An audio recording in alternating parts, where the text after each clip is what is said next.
사실 참 이 자리가 감사하기도 하고 의미가 있다는 게 뭐냐면 실제로 제가 우리 강주 중앙교회 처음 출석할 때에 97년 3월입니다. 우리 금남로 성전에 있을 때에 그때 이제 중등부 1학년으로 출석해서 이제 벌써 여기까지 왔고, 또 실제로 또 사역을 시작할 때도 또 귀한 중등부 사역을 먼저 시작하게 하셔서 또 여기까지 왔는데, 참 그런 면에서 좀 의미가 있고, 또 우리 중등부 보니까 더 마음이 좀 애틋합니다. 예, 오늘 우리가 함께 본 말씀 누가복음 15장은 예수님께서 이 땅에 오신 그 이유를 이제 분명하게 또 가르치는 비유의 메시지입니다.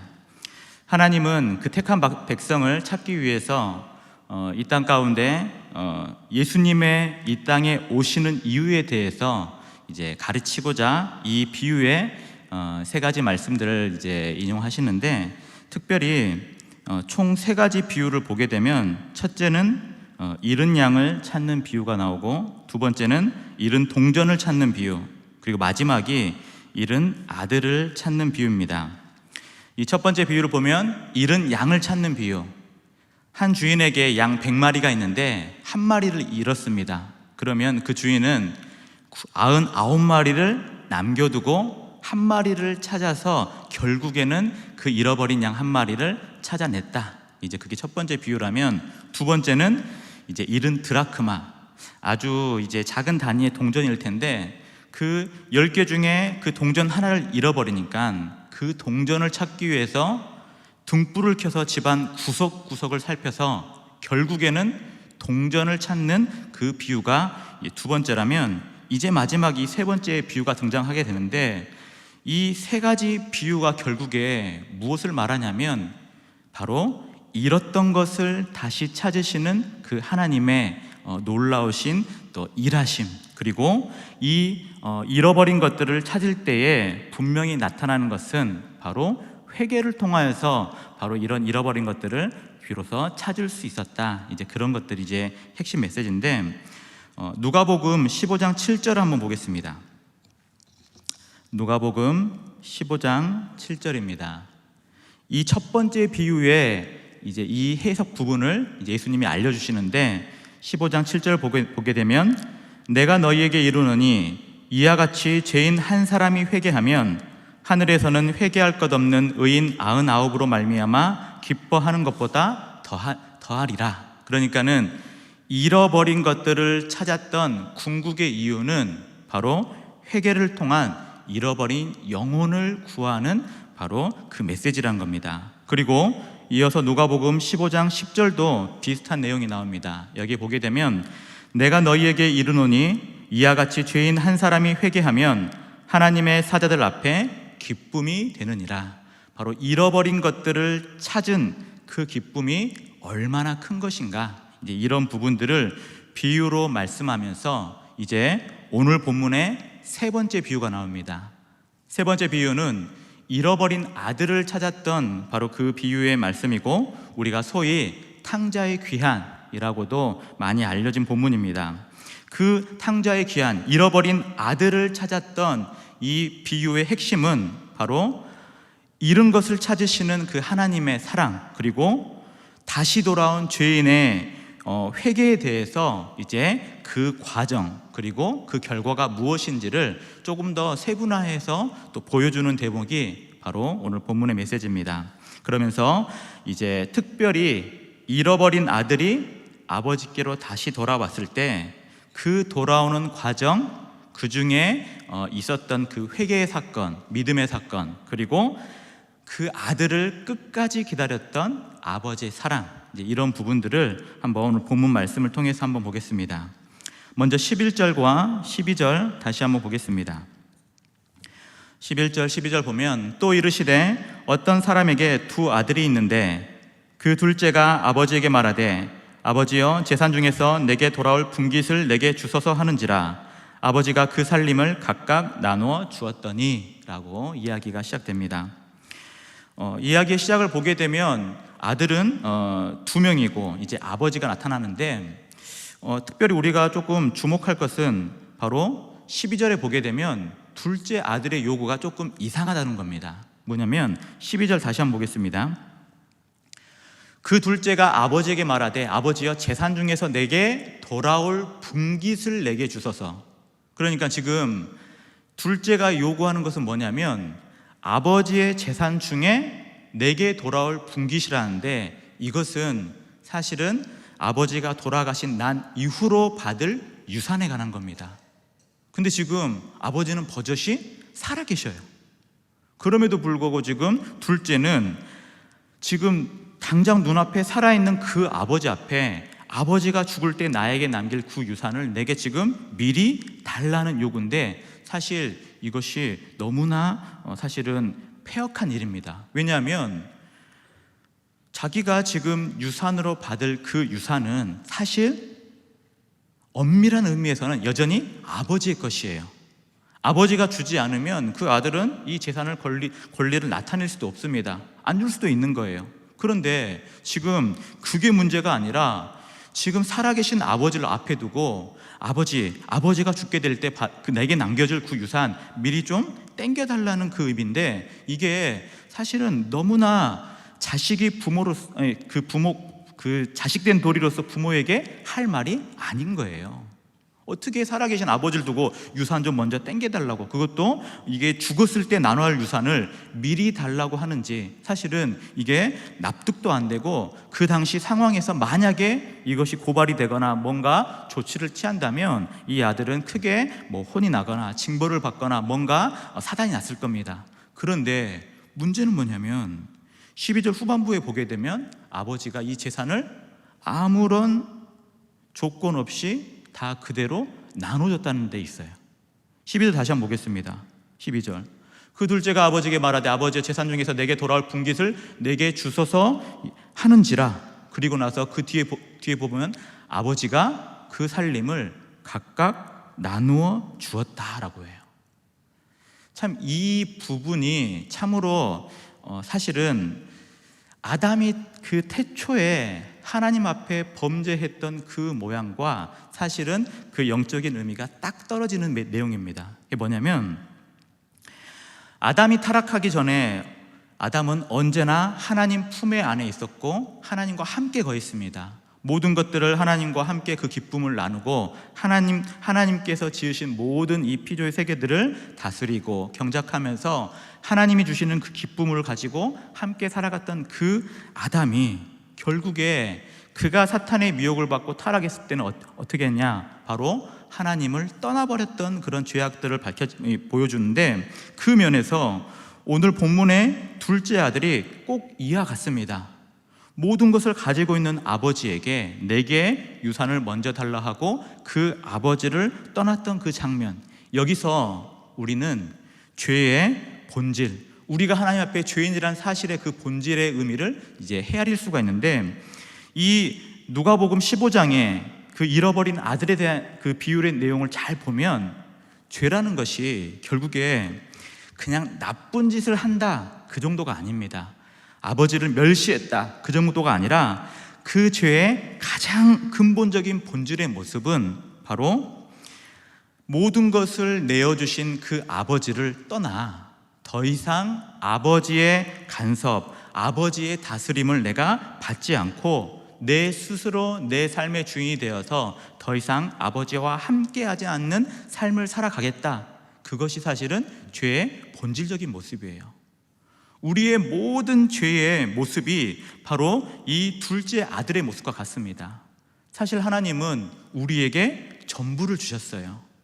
우리가 지금 살아있는 이 생명, 사실은 처음부터 우리의 것이 아닙니다. 하나님이 은혜로 우리를 지으시고 우리에게 더해 주셔서 이 생명을 누리고 있는 겁니다. 이 땅을 지으신 이 모든 것도 처음부터 내 것은 하나도 없는 거예요. 이 땅을 지으시고 이 땅 가운데 공기를 주시고 물을 주시고 빛을 주셔서 우리가 이 땅 가운데 생육하고 번성하게 하는 그 모든 것의 출발은 하나님이지, 결코 우리가 무언가를 창조하고 만들어내고 우리 것이라 말할 수 있는 것은 이 세상에 단 한 개도 없다는 겁니다. 나의 생명까지도 다 하나님의 것. 그럼에도 불구하고 죄의 본질, 죄의 상태는 뭐냐면 모든 것을 주었던 그 하나님 아버지로부터 이제는 내 것을 달라, 나의 몫을 취해서 내가 더 이상 하나님과 함께 하지 않겠습니다 라고 선언하고 하나님을 떠나버린 것, 바로 그것이 바로 이 죄의 본질이고 죄의 상태입니다. 바로 그러한 면에서 이사야 선지자는 이러한 죄인들의 상태, 그 모습을 보고 이사야 53장 6절에 이렇게 말합니다. 이사야 53장 6절에 보게 되면 우리는 다 양 같아서 그릇 행하여 각기 제 길로 갔거늘. 죄인의 모습과 죄인의 상태는 우리가 하나님 앞에서 옳은 길, 생명의 길, 순종의 길이 아니라 각각 다 그릇 행하여서 자기의 소견에 옳은 대로 하나님을 떠나버렸던 그 삶의 모습, 그것이 바로 죄악의 모습이고, 바로 그런 모습들이 이 땅에 수많은 사람들, 저와 여러분뿐만 아니라 아직도 주를 알지 못하는 자들은 여전히 하나님을 떠나서 각각 제 길로 가고 있는 형국인데, 꼭 이것이 양과 같다는 거예요. 양이란 동물 자체가 참으로 연약합니다. 목자 없이 살 수도 없는 그 양, 잘 보면 시력이 매우 나쁘다고 해요.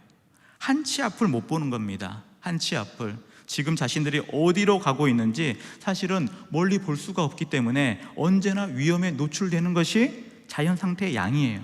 그런데 이 양은 언제나 생존을 위해서는 목자가 필요합니다. 왜냐하면 목자가 그들보다 훨씬 더 멀리 보고, 독초가 있는지, 정말 생명을 얻는 꼴이 있는지, 그 마실 만한, 그 쉴 만한 냇가가 어딘지를 미리 보고 인도해 주는 것이 목자인데, 양은 그 미리 내어다보고 멀리 정말 생명의 길로 나아갈 그러한 영적인 시력이 없는 거예요. 사실은 우리의 믿음의 생활이, 우리 어떤 인생의 생활이 그러한 영적인 그런 시력이 나쁜 상태에 한 치 앞을 모르는 삶.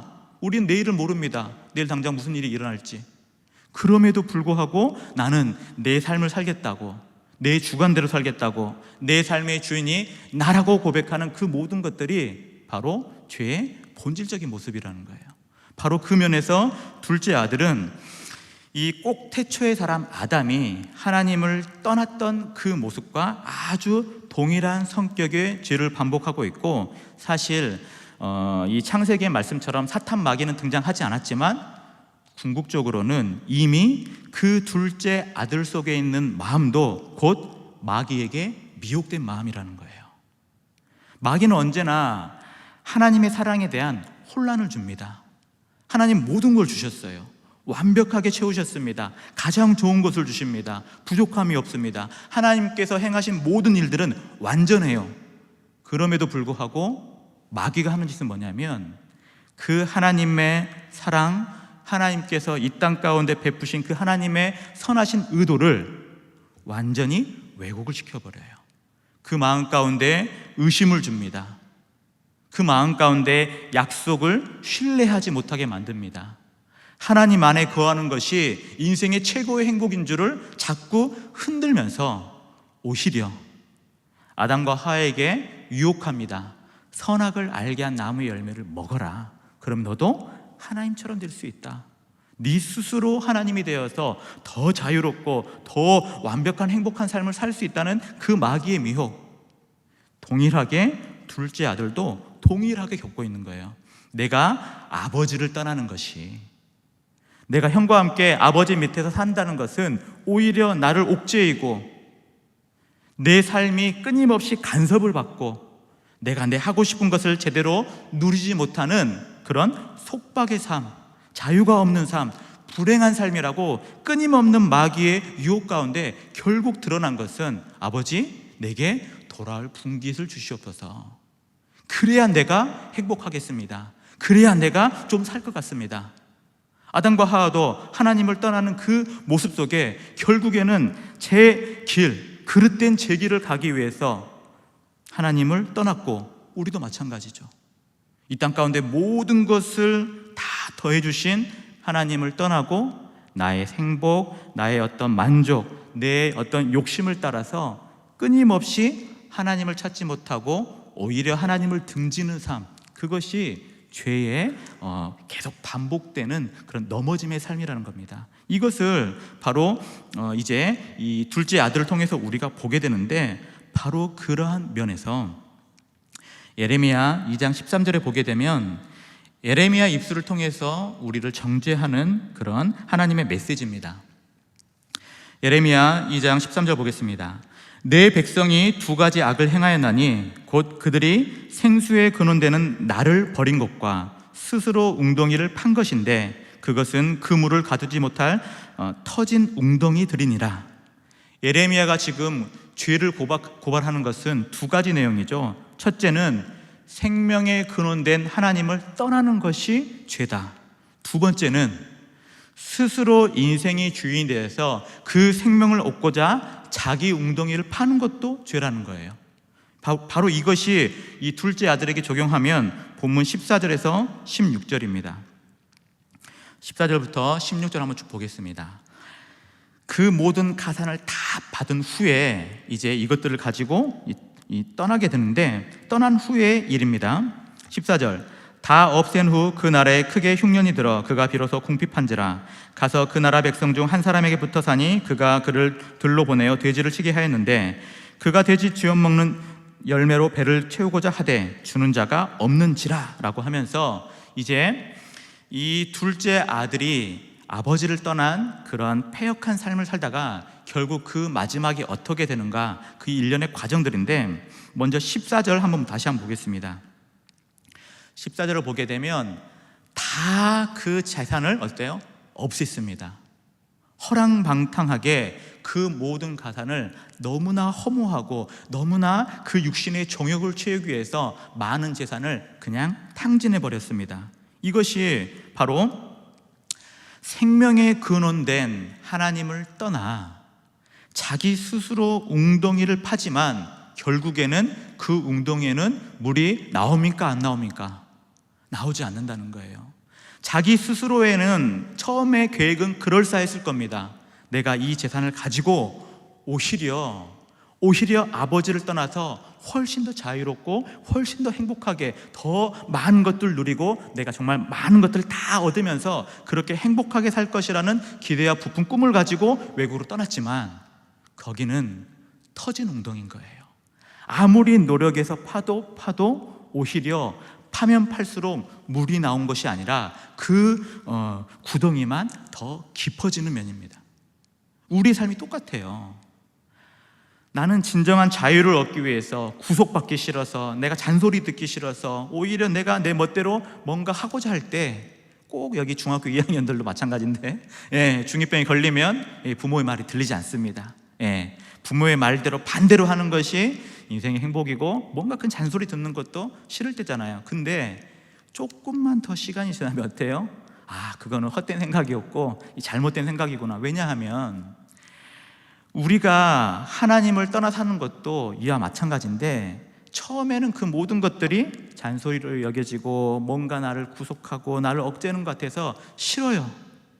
매주일 예배를 나오는 것도 싫습니다. 말씀을 보는 것도, 기도하는 것도 어색하고 뭔가 이것들이 체질에 맞지 않다고 생각합니다. 그런데 오히려 이러한 하나님께서 주시는 그 은혜의 선물들을 하나 둘씩 비워내고 오히려 자기 욕심대로 나의 웅덩이를 파면서 내가 더 내 인생의 행복한 생명의 근원, 내 행복의 근원을 찾겠다, 갈수록 깊이 구덩이를 파지만 거기에는 아무것도 남지 않고 결국에는 공허함, 텅 비어버린 공허함만이 비참하게 남을 뿐이에요.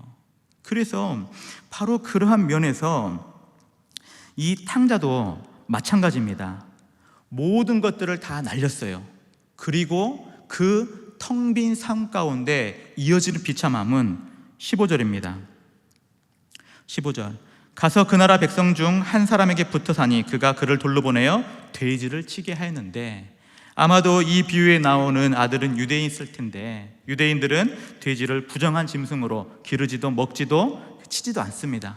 그러나 인생의 비참함 가운데 있다 보니까 이제는 유대인으로서는 정말 비참한 돼지 치는 일을 해야 겨우 하루 먹을 양식을 겨우겨우 얻었던 것 같아요.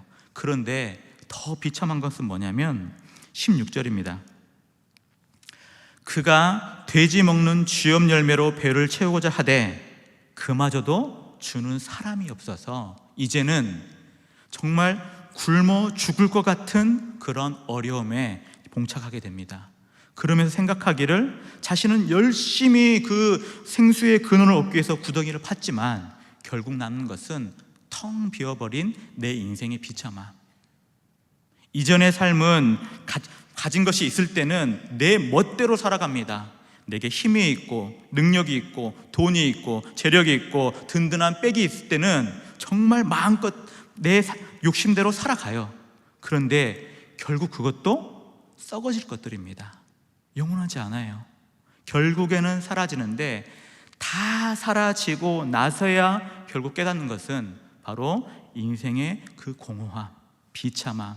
내가 내 스스로 내 인생을 채워보려 했지만 결국 나는 아무것도 채울 수 없는 텅 비어버린 인생이구나 라고 한탄할 수밖에 없는 비참한 고백이 이어지는데, 이 둘째 아들은 얼마나 비참했냐면 이제 먹을 양식도 없고 심지어 돼지가 먹는 그 돼지 사료를 먹기 위해서 조금이라도 배를 채우고자 했는데 그마저도 없는 가장 극심한 빈공에 처하는 그런 너무나 비참한 모습으로 그가 완전히 무너져 버렸습니다. 바로 그때에 놀라운 것은 아직 아들에게는 소망이 있다는 거예요. 이 아들 이렇게 비참하게 무너지고 완전히 망가져 버렸지만 아직 소망이 있습니다. 그것은 바로 아들을 기다리는 아버지가 있기 때문이에요.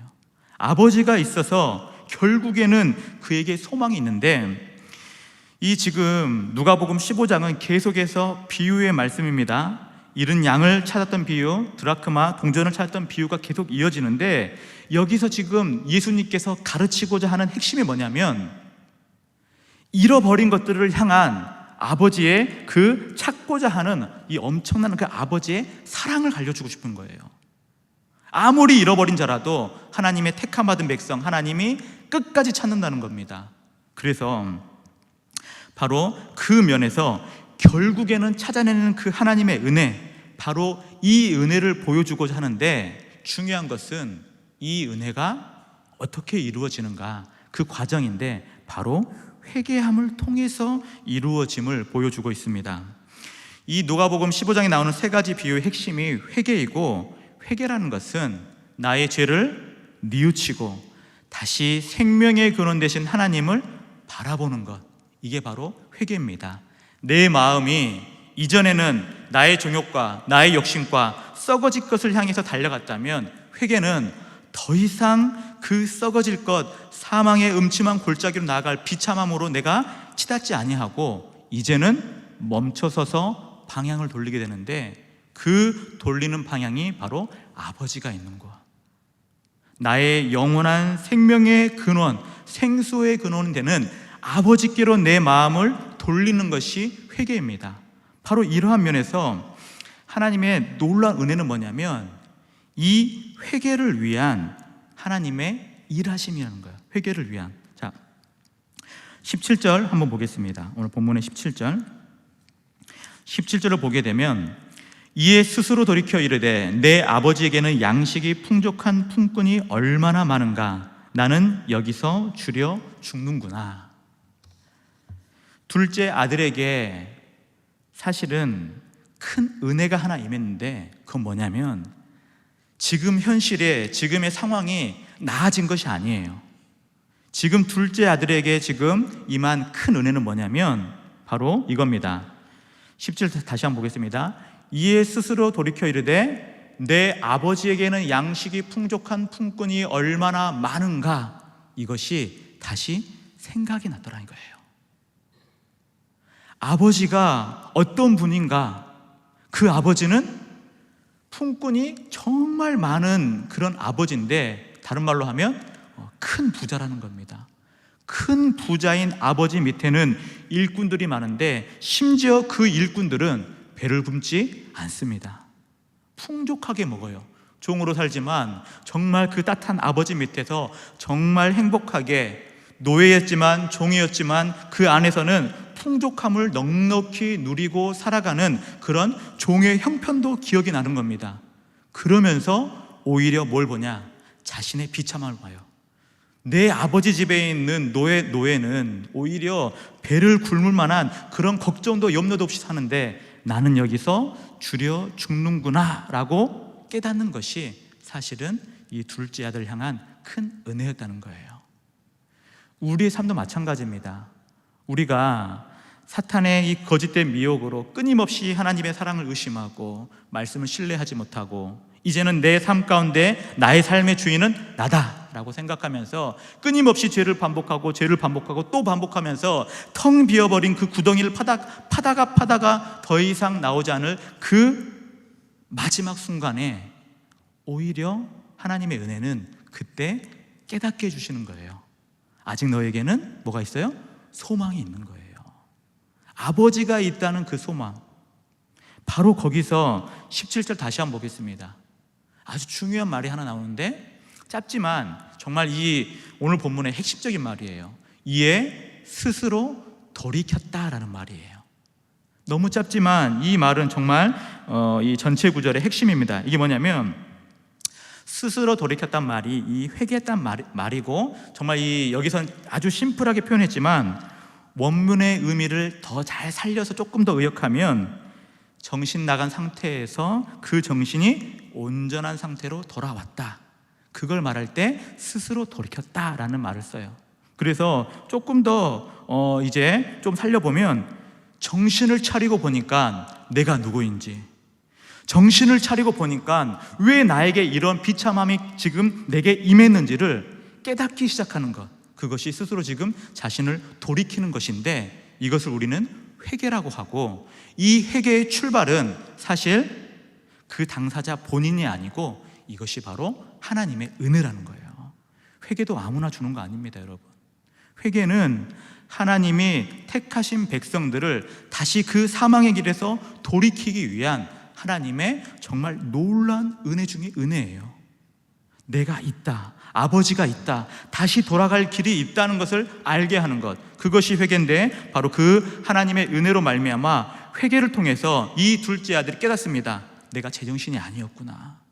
내가 정말 참으로 하나님 아버지 앞에, 그 아버지 앞에 죄를 지었구나 참회하게 되고 이제는 내 이 모든 삶이 얼마나 망령된 삶인가 이러한 부분들이 깨우쳐지기 시작해요. 하나님의 이 은혜가 임하여서 자신의 심령이 회개할 때에 내 삶이 망령되었구나, 정말 비참한 삶이구나, 이 부분을 깨달을 때 우리는 세 가지를 깨닫습니다. 첫 번째는 내가 얼마나 하나님 아버지 앞에 교만했는지를 깨달아요. 어떻게 살아계신 아버지를 두고 나는 아버지를 떠날 테니까 그 재산을 내게 달라는 그 자식의 요청, 사실 너무나 불합리하고 합당하지 않습니다. 폐역한 일이에요. 그럼에도 불구하고 교만한 마음으로 내 것도 아닌 것을 내 것이라 우기며 기어코 그것을 가져서 하나님 아버지를 떠나버렸던 그 일, 그것이 망령됨이고 교만함인데 그 교만함의 끝이 뭐냐면 잠언 16장 18절 보겠습니다. 교만은 패망의 선봉이요 거만한 마음은 넘어짐의 앞잡이니라. 교만은 패망의 선봉입니다. 선봉. 교만의 끝은 결국 망하는 길밖에 없는 거예요. 본인이 그걸 깨달은 겁니다. 둘째 아들이 내가 하나님 아버지 앞에 너무나 교만했구나. 두 번째는 이 망령된 삶은 바로 자신의 삶을 끊임없이 망가친다는 겁니다. 파괴한다는 거예요. 망령된 삶을 계속 반복할 때 무엇이 나타나냐면 그 삶의 많은 부분들이 깨어지고 망가지고 결국에는 가장 비참한 형태로 남게 되는데 오늘 본문에서는 바로 13절 14절 한번 다시 보겠습니다. 13절 14절 자신의 삶을 어떻게 파괴했는지 보겠습니다. 그 후 며칠이 안 되어 둘째 아들이 재물을 다 모아가지고 먼 나라에 가서 거기서 허랑방탕하여 그 재산을 낭비하더니 이 낭비함을 어때요? 멈출 수가 없는 거예요. 결국 멈출 때는 언제냐면 그 재산을 다 없앤 후에. 이게 바로 죄인의 비참함인 거예요. 은혜 없는 죄인의 비참함은 뭐냐면 결국에는 끝까지 죄를 지어서 철저하게 죄를 반복해서 남아있는 것이 아무도 없는 비참함, 그 비참함에 완전히 매몰되는 것이 망령된 삶입니다. 바로 그것이 자신의 삶을 철저하게 파괴하는 모습들을 볼 수가 있고, 또 마지막으로 이 망령된 삶은 항상 특징이 썩어질 것을 위해서 삶을 살아갑니다. 영원한 가치를 보지 못해요. 이 둘째 아들의 삶, 결국 이 둘째가 추구했던 삶의 결국은 사라질 것들을 바라는 삶이었습니다. 사라질 것이라 함은 결국 성경에서는 세 가지를 말하죠. 육신의 정욕, 안목의 정욕, 이생의 자랑. 이것이 아버지께로부터 온 것이 아닌 세상으로부터 온 썩어질 것들인데, 여전히 하나님의 은혜를 누리지 못하고 하나님 안에 거하지 못한 수많은 잃어버린 영혼들은 그 삶 가운데 썩어질 것, 당장은 내 안에 유익이 될 수도 있고 좋을 수도 있고 잠시 잠깐의 행복을 줄 수 있을 겁니다. 그러나 곧 그거는 썩어질 것이라는 거예요. 썩어질 것. 참으로 우리 사회가 사실은 영적으로도 많이 무너지고 안타까운 것들 중에 하나는 뭐냐면, 점점 이 어린 세대들 가운데도 결국에 인생의 최고의 어떤 목적과 가치를 돈으로 환산하는, 돈으로 가치를 두는 그런 비참함 가운데 빠져든다는 겁니다. 7년 전이었어요. 그 뉴스에서 나오는 이제 인터뷰 내용이었는데, 누군가 당신에게 10억을 준다면 1년간 감옥에 갈 수 있느냐, 이거를 미성년인 초등학교, 중학교, 고등학생들한테 물어봤습니다. 10억을 줄 테니까 1년간 감옥에 갈 수 있는가? 근데 정말 놀랍게도 많은 학생들이 갈 수 있습니다 라고 말했어요. 1년 동안 아무리 내가 열심히 일해도 10억 못 볼 것 같아요. 그럼 차라리 갔다 오죠. 그래서 실제적으로 그 당시에 7년 전에 통계로 보면 초등학생은 12%가 난 갈 수 있습니다. 좀 더 커서 중학생이에요. 우리 중학생들 31%, 나 갈 수 있다. 조금 더 나이 먹어서 고등학생은 45%, 조금 반올림하면 절반이란 되는 학생들이 어때요? 많은 돈을 위해서 내가 기꺼이 감옥도 갈 수 있다. 근데 너무나 안타까운 것은 그 돈도 결국에는 썩어져 없어질 것인데, 그것을 향해서 사는 삶, 그것이 곧 망령된 삶이라는 겁니다. 그것을 우리가 향해 나아가고 있는 거예요. 사실 우리 삶도 마찬가지 아닙니까? 너무나 극단적인 얘기 때문에 여러분 그거는 좀 말도 안 되지 라고 하지만, 여러분의 삶을 한번 돌아보세요. 내가 지금 무엇을 위해서 나의 어떤 삶에 열심을 내고 있는가? 열심히 노력하고 열심히 일하고 내가 부단히 노력하는 나의 그 마음의 동기, 그게 혹시 썩어질 건 아닙니까? 조금 더 많이 벌자, 조금 더 수준을 높여보자, 조금 더 돈이 있으면 행복할 것 같은데 라는 그런 마음의 소리를 들으면서 열심히 내지 않느냐고요. 여러분이 지금 열심히 살아가는 이유, 힘을 내는 이유, 내 마음을 조금 더 두근두근되게 하고 마음이 조금 뭔가 들썩들썩하면서 열심을 내고자 하는 것이 영원한 것을 위한 것인지 아니면 썩어질 것을 위한 것인지 잘 분별하셔야 돼요. 만약에 그것이 썩어질 것이라면 여러분도 생수의 근원 되신 하나님을 버리고 스스로 웅덩이를 파는 어리석은 둘째 아들인 거예요. 결국에 그것들이 다 없어져야 깨닫습니다. 다 없어져야. 바로 그러한 면에서 이 둘째 아들은 내가 아버지 앞에 너무나 교만했구나, 내가 참으로 나의 삶을 스스로 파괴하는 어리석은 삶을 살았구나, 내 삶이 영원한 것이 아닌 썩어질 것, 험한 것들을 그렇게 구하면서 열심을 냈구나, 그런 모든 부분들을 깨우치고 뉘우쳐서 드디어 마음을 돌리는데, 이 회개는 참으로 놀라운 성격이 하나 있는데, 회개로 끝나는 것이 아니라 진정한 회개는 우리를 믿음의 결단으로 이끌어요. 그래서 행동이 취해집니다. 자, 이제 18절 19절 한번 보겠습니다. 18절 19절. 그가 모든 이 자신의 죄악됨을 이제 회개하고 자신의 심중에 일어난 일들입니다. 18절, 내가 일어나 아버지께 가서 이르기를 아버지 내가 하늘과 아버지께 죄를 지었사오니. 19절입니다. 지금부터는 아버지의 아들이라 일컬음을 감당하지 못하겠나이다. 나를 품꾼의 하나로 보소서 하리라 하고. 그 믿음의 결단은 뭐였냐면 자기는 이제 아무런 자격이 없어요. 나 아들 아닙니다. 내가 어떻게 다시 아버지의 아들이라 제가 여겨집니까? 저는 그러한 정도도 안 되고 너무나 저는 패역한 자입니다. 다만 여기서 이렇게 굶어 죽는 것이 너무나 비참한데 아버지 집에는 뭐가 많아요? 품꾼이 많아요. 굶지 않는 그 품꾼. 제가 그 종들처럼 아버지 집을 섬기고 그 종들과 똑같이 일을 하면서 제가 아들이라 여김도 필요 없습니다. 그저 아버지 집에만 거하면 너무나 좋겠다는 거예요. 그 마음을 가지고 이 믿음이 생기니까 결단해서 나아가는 것은 20절입니다. 20절 전반부를 보게 되면 이에 일어나서 아버지께로 돌아가니라. 이게 믿음의 결단인 거예요. 회개를 통해서 은혜 받았다면 그 은혜가 이제 믿음으로 연결이 되는데 그 믿음은 내가 돌아가는 것이 살 길이라는 겁니다. 그리고 돌아가는 거예요. 근데 돌아갔더니 어때요?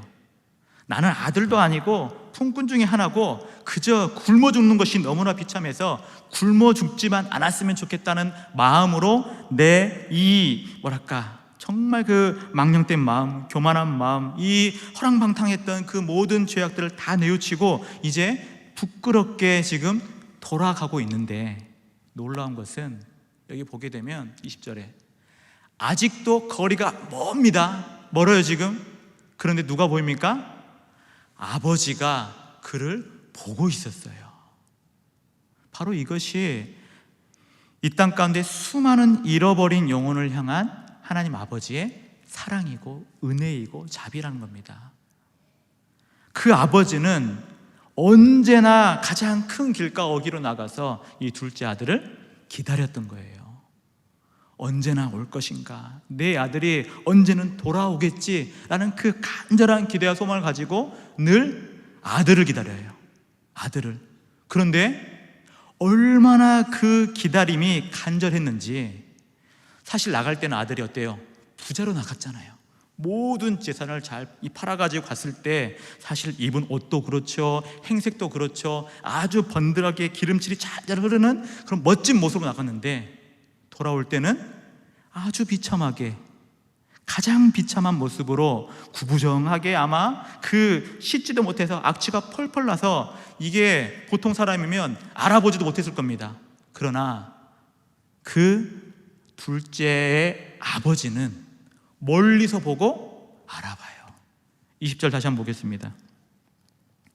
이에 일어나서 아버지께로 돌아가니라. 아직도 거리가 먼데 아버지가 그를 보고 측은히 여겨 아버지가 달려가요. 아들은 못 나가는 거예요. 지금 너무 비참해요. 내가 너무 부끄럽고 너무나 지금 이 모습 자체가 초라하고 이게 나아갈 수 있을까, 정말 계속 마음 가운데는 불편했을 겁니다. 나를 책망하실까, 나를 벌하실까, 모든 이 마음에 심란한데 아버지는 보고 달려와서 그를 측은히 가장 불쌍히 여겨서 그의 목을 안고 입을 맞춥니다. 그러면서 이제 이 아들의 고백이 있어요. 21절 보겠습니다. 아들이 이르되 내가 하늘과 아버지께 죄를 지었사오니 지금부터는 아버지의 아들이라 일컬음을 감당하지 못하겠나이다. 원래 결단의 마음이 있었죠. 저는 품꾼의 하나로만 여겨주십시오. 그러면 저는 족합니다. 품꾼의 하나로만 굶어 죽지만 않으면 저는 괜찮을 것 같습니다. 그 마음을 가지고 이 고백을 했더니 아버지의 대답은 달랐어요. 22절입니다. 아버지는 종들에게 이르되 제일 좋은 옷을 내어다 입히고 손에 가락지를 끼우고 발에 신을 신기라.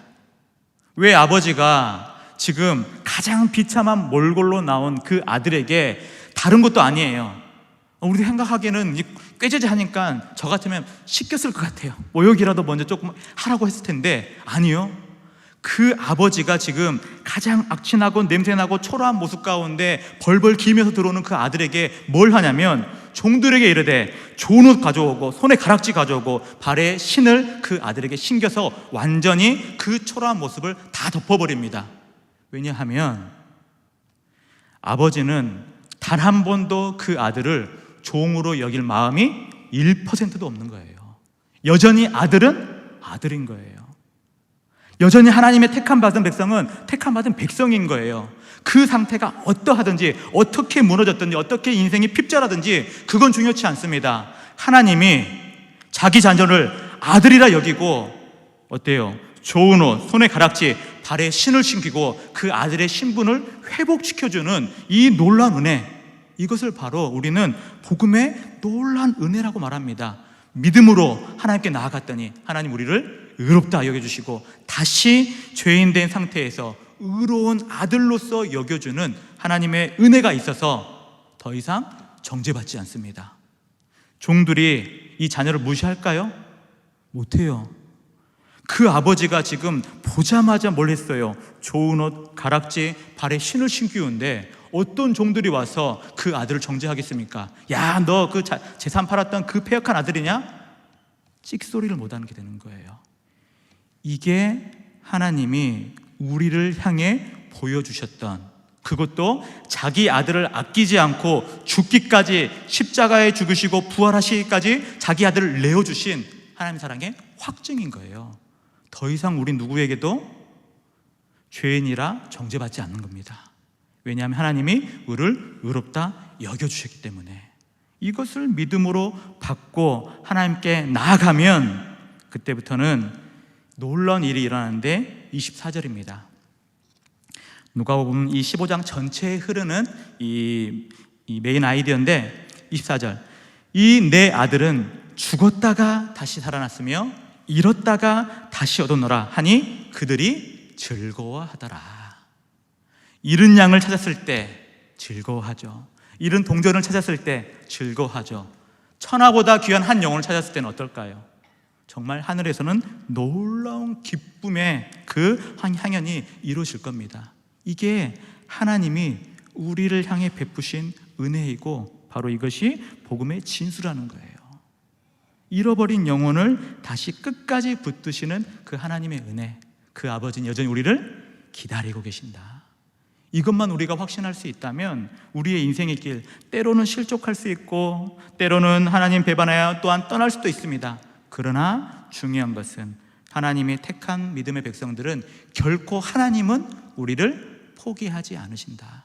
끝까지 붙들어 주신다. 그리고 다시 그 아들의 지위를 회복시키시고 누구보다 그 잃어버린 아들을 다시 찾으시는 그 기쁨 가운데 우리를 너무나 기쁘게 여기시는 그 하나님 아버지의 사랑, 바로 이것 때문에 우리는 오늘을 살아갈 때도 힘을 얻고 이 땅을 살아갈 때도 담대함을 얻으며 영원한 하나님 나라를 계속 꿈꿔갈 수 있는 겁니다. 왜냐하면 하나님의 사랑은 변개함이 없기 때문에, 영원한 사랑이기 때문에 바로 이러한 면에서 우리가 다시 한번 이 사실을 기억하고 신뢰하고 우리도 하나님의 그 아버지 되시는 그 은혜를 더욱더 확신하며 또 한 주간 또 믿음으로 승리하시기를 주님의 이름으로 축원합니다.